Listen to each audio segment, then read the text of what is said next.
Agora, Cláudio Humberto, tudo indica que o ministro Celso de Mello do Supremo Tribunal Federal vai antecipar a aposentadoria para o dia 13 de outubro, quando ele vai completar 75 anos neste ano, portanto, aquela idade limite. E é isso, será que é isso mesmo, Cláudio? O ministro Celso de Mello já fez a comunicação oficialmente à presidência do Supremo Tribunal Federal. A aposentadoria dele estava prevista para 1º de novembro, porque é o dia que ele completa 75 anos. Já no dia 1º de novembro, ele já não poderia ser considerado mais ministro da ativa, passaria a ser ministro aposentado. Ele decidiu antecipar ali em 2-3 semanas este momento, 2 semanas, este momento, para o dia 13 de outubro. Mas participará dos últimos julgamentos dos quais ele participará, é exatamente o mais polêmico, no qual ele se envolveu na reta final da sua magistratura, que é exatamente esse que vai decidir se o presidente da República vai prestar depoimento à Polícia Federal presencialmente ou por escrito no inquérito que investiga supostas interferências do presidente na Polícia Federal. A posição de Celso de Mello, que é o decano do Supremo, é conhecida, é uma decisão favorável ao depoimento presencial. Essa posição é uma posição que causou uma certa estranheza nos meios jurídicos e no próprio Supremo Tribunal Federal. O ministro, já no fim da sua magistratura, assumiu para muita gente a posição, assim, como se fosse do líder da bancada de oposição a Bolsonaro no Supremo Tribunal Federal.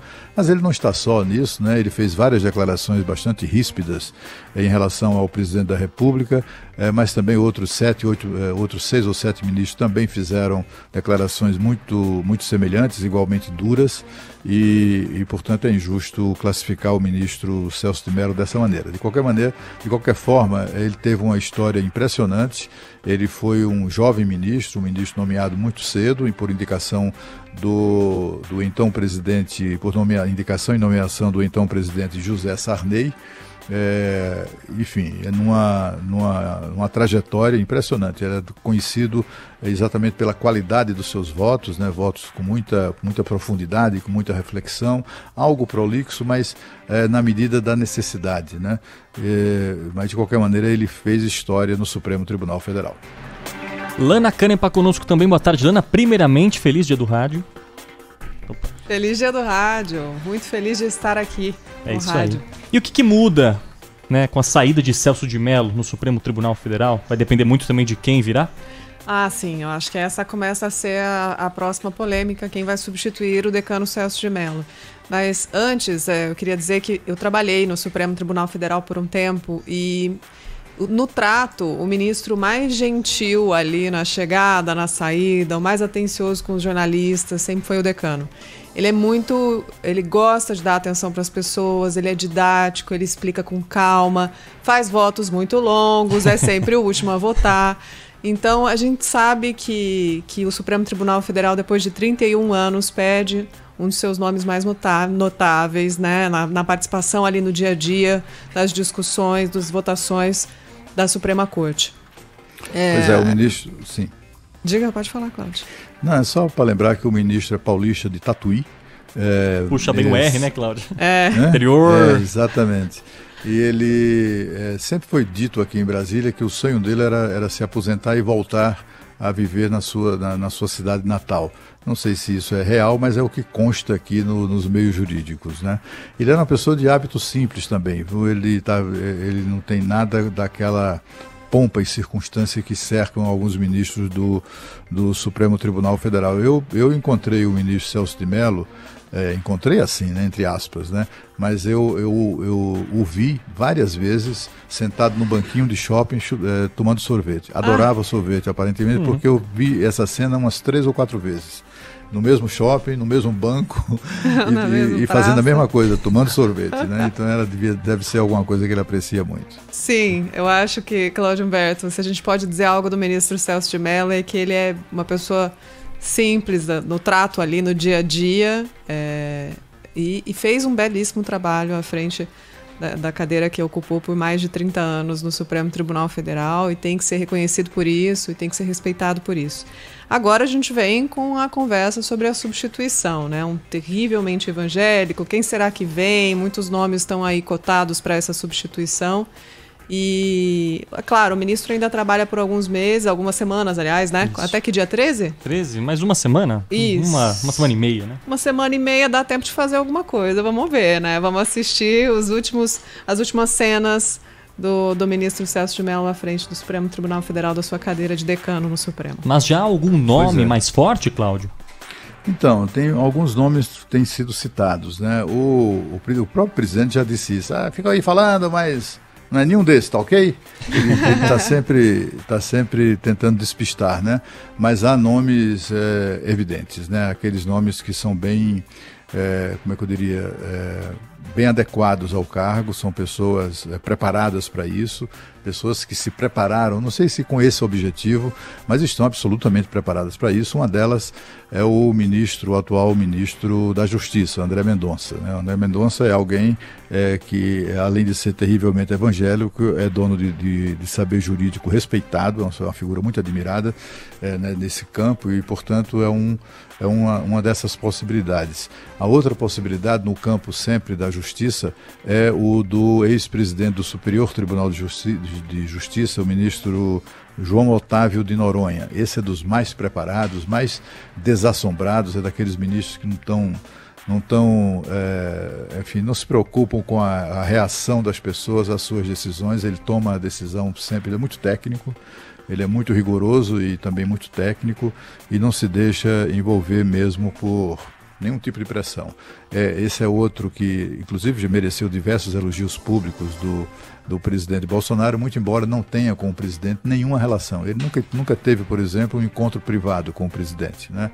Ele, como presidente do STJ, foi convidado e participou de alguns eventos oficiais, públicos, né? Tanto quanto o ministro, quando esteve na presidência do Supremo, o ministro Dias Toffoli.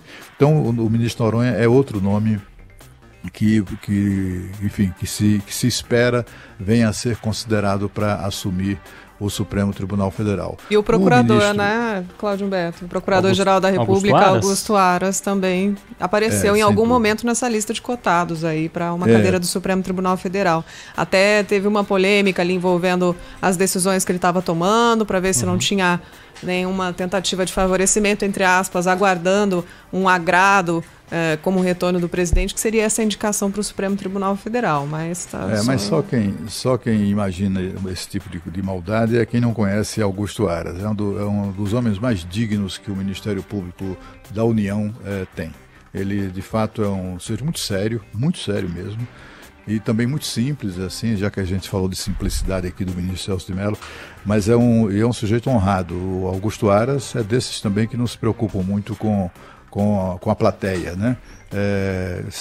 Porque tem ministros que toma decisões porque sabe que vai agradar o grupo de comunicação poderoso ou vai agradar determinada instância política. O Augusto Aras não está preocupado com isso, não, dessas pessoas que não se preocupam, tanto quanto o ministro Noronha. Agora, tem um que está mais ou menos fora do jogo, que é o atual presidente do Superior Tribunal de Justiça, o ministro Humberto Martins, que também é terrivelmente evangélico. Aliás, não é o caso do Noronha. O Noronha não é evangélico, mas o ministro Humberto Martins era candidatíssimo a ministro do Supremo Tribunal Federal, mas ele acaba de assumir a presidência do Superior Tribunal de Justiça. Eu não sei o que ele preferiria se tivesse que escolher, né? Eu acho que ele está fora do jogo, porque o presidente não vai tirar o cara da presidência do STJ para colocar na condição de ministro do Supremo. Eu acho que ele aceitaria, é claro, mas o presidente, eu tenho a impressão, diante da dificuldade de escolher um nome, esse aí vai ser descartado por essa razão, por estar já ocupando um cargo tão relevante. Algum nome feminino, Lana? Não. Bom, entre os cotados que eu ouvi até agora, nenhum nome feminino. A única indicação, a última, que a nossa colunista Mônica Bergamo publicou, seria alguém toma cerveja com o presidente no fim de semana. Quem disse teria sido o próprio presidente Jair Bolsonaro, falando sobre os hábitos etílicos dele, mas que teria uma pessoa que tomaria cerveja com ele no fim de semana. Indica ali, nessa afirmação do presidente Jair Bolsonaro, um indicativo de que ele pretende nomear alguém que seja muito próximo, muito aberto, o que não parece uma relação muito saudável, né, Cláudio Humberto? O presidente não bebe, viu? É só para deixar essa informação. Nem cervejinha, nem nenhum tipo de bebida alcoólica. Só aquele refrigerante, né? Só bebe refrigerante, tenho amigos que dizem que não confiam em quem não bebe. Mas, enfim, então esses amigos certamente não confiarão no presidente, porque ele não bebe. De fato, ele não tem esse hábito. Falou-se esses dias, mas meio que como piada, né? Na ministra Damares Alves. Né? Ela mesma negou, né? Ela própria, humildemente, inclusive, ela própria negou, disse que não, embora tenha experiência na área jurídica e tal, ela não se sente preparada para ser ministra de Estado. Ela disse que se fosse convidada, recusaria de pronto. Inclusive a Rádio Bandeirantes fez essa declaração, viu, Cláudio? Pelo menos a ministra entende que talvez ainda não exige notório saber jurídico. Sim.